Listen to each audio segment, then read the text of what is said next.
Міністэрства інфармацыі чарговы раз абнавіла так званы рэспубліканскі спіс экстрэмісцкіх матэрыялаў.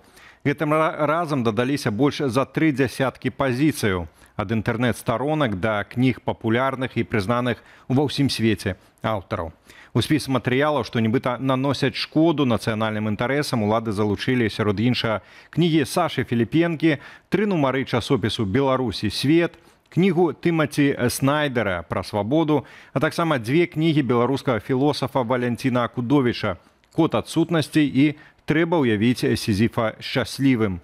Пад забаронаю творы Ірвіна Уэлша, а таксама легендарнага амерыканскага пісьменніка і журналіста Гантера Томпсона ды іншых. Зрэшты, гэты спіс у нейкім сэнсе можна памнажаць на тысячы і тысячы, таму што сярод тых, каго запісалі ў экстрэмісты, таксама і легендарная інтэрнэт-бібліятэка «Камунікат».